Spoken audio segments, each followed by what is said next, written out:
You got three things going on at the same time. Yeah.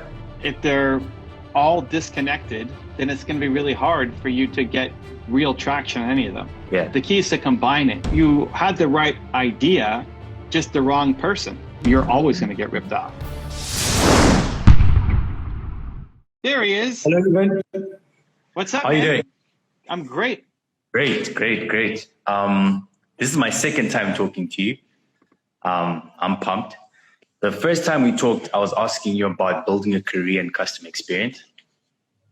And now I'm sort of trying to get into a position where I prioritize because I'm starting a business. I'm building an app that basically helps students find roommates according to compatibility. So take it like a Tinder for people looking for roommates. And on that same platform, you can also find accommodation. So I'm doing that and also trying to build a podcast. I'm a student studying business admin, and there's just a lot of things that require my attention. So I've been burnt out for the past 2 weeks, and now I'm just trying to realign my focus and also at the same time build a career. So my question to you now is, how do I get into a position where I prioritize what is best for my career and at the same time trying to start a business? Why are those different?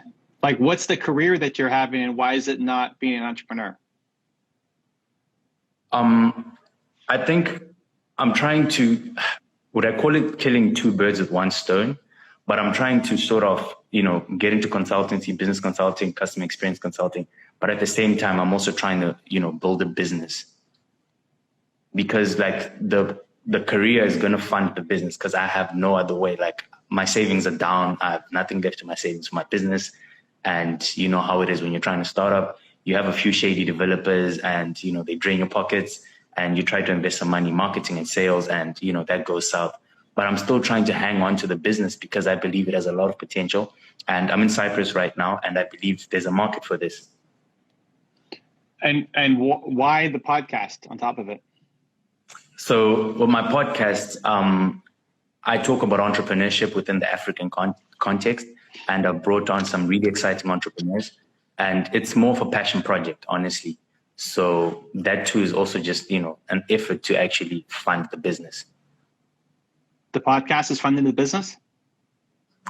Not yet. I haven't made much from it, but yeah, I'm trying to get to a position where I build an audience and then obviously start to monetize it. Yeah.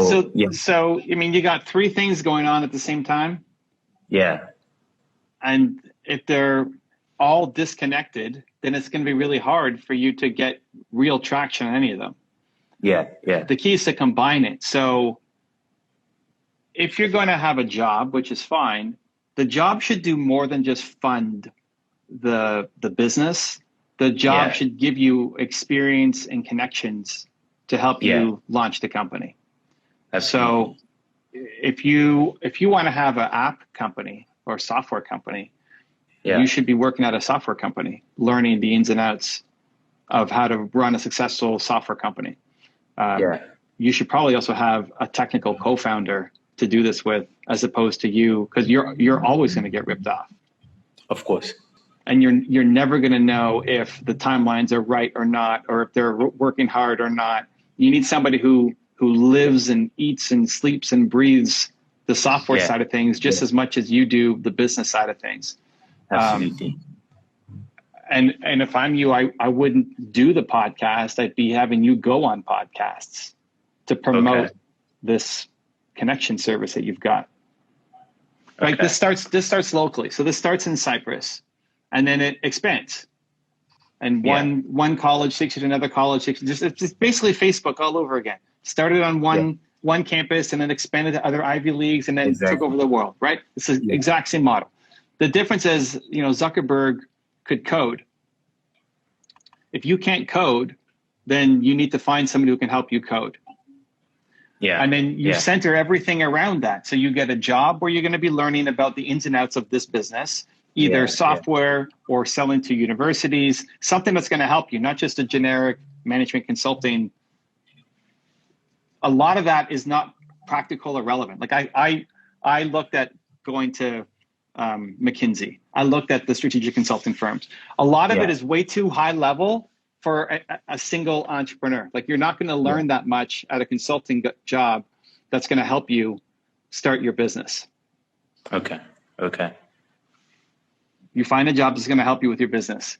You stop doing your podcast, you start going on people's podcasts to promote the business, and you find a technical co-founder who's going to help you code all this stuff. So you stop spending money on programmers and getting taken advantage of because you don't know enough about the technical side of things. When you can align all these things, so you're not doing 3 separate things, but you're doing 3 things that all point in the same direction, you get a lot more focused, you get a lot more success, a lot more productivity, a lot more results, and a lot less burnout because you're being pulled in a million different directions. Okay. And with the developer, just to add on to that, we have a developer. The only thing that's lacking is the fact that he's a PhD student and he's also working. So the only thing that he has in this business is sweat equity. So it's a bit unfair for me to always, have him on call and asking him, what do we do?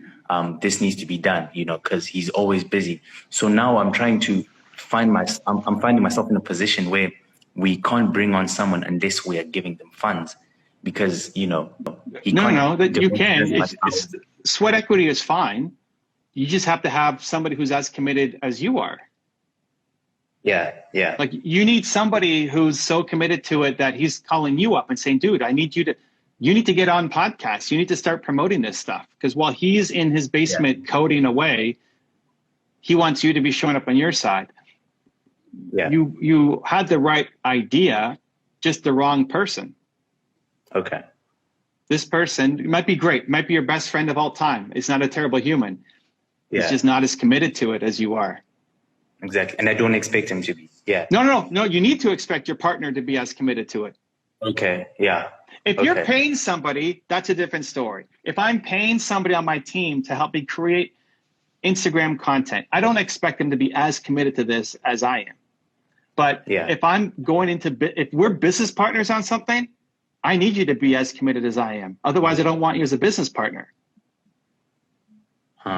If you're giving him equity in the business that he's going to own a piece of your company, then he has to be committed to it. And everybody's got many things going on. He's got his school, you've got your job, right? But are you showing up enough for the business?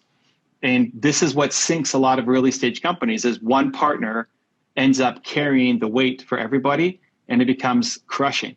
And so they have to quit. Just like in school projects. Are you still in school or are you done school? Yeah, I'm still in school, my second year. Okay, so second year. So you know this. You've gone on projects where there's like 5 people on a project and one person ends up carrying everybody across the finish line. Yeah. It's very rare to find a group of 5 people where everybody's really pulling their own weight and are deeply committed to making this thing happen.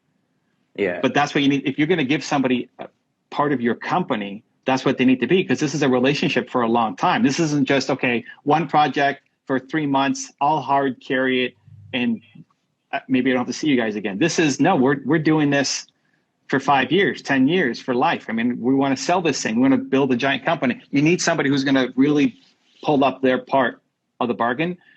And just because they're a programmer doesn't mean that they have the right mindset or the willingness to commit the time that needs to be committed. Yeah. Right. Again, it doesn't mean they're a bad person, but your partner, you have to expect an equal level of commitment or they're the wrong partner. Yeah. Just like a partner in life, right? Like Nina and I, we have to both be equal level of commitment to making this relationship be amazing. Yeah. If one person shows up and the other's not, that's not a long-term formula for success.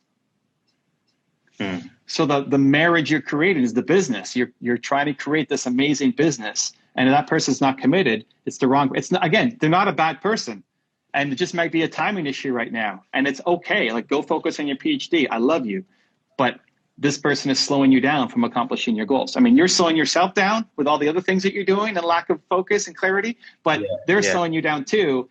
If you feel bad always calling them and say, hey, we need this feature added into the software, and they're too busy, studying, and I get it, but it's just not the right partner right now for what you need. Lovely. Got that. Cool, man. Thanks a lot. Good luck. people pick the wrong business partners because it looks good on paper. There's two things with Darlington. You pick the wrong partner because it looks great on paper. And everybody is so pumped at the beginning of anything. We're all pumped. Like, yeah, this is going to be great. It's going to be amazing. And then once it starts getting tough, you start to see who the real people are that you want to have around you in your life.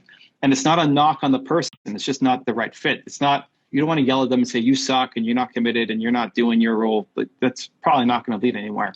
They're a great person. They just have different priorities than you do right now. And you need somebody with matching priorities and values. And then also just making sure that you're focused. You know, he's a student. He's trying to get a job. He's trying to launch a company. He's trying to launch a podcast. It's no wonder you're burnt out, right? Too many different directions. Focus everything you've got on one direction. You can start to win. If you want to see another awesome one-on-one I did with an entrepreneur just like you, check out the video right there next to me. I think you'll enjoy it. Continue to believe, and I'll see you there. Clarity is power. FOCUS. Follow one Carmichael until successful. Your actions have to map to your ambitions.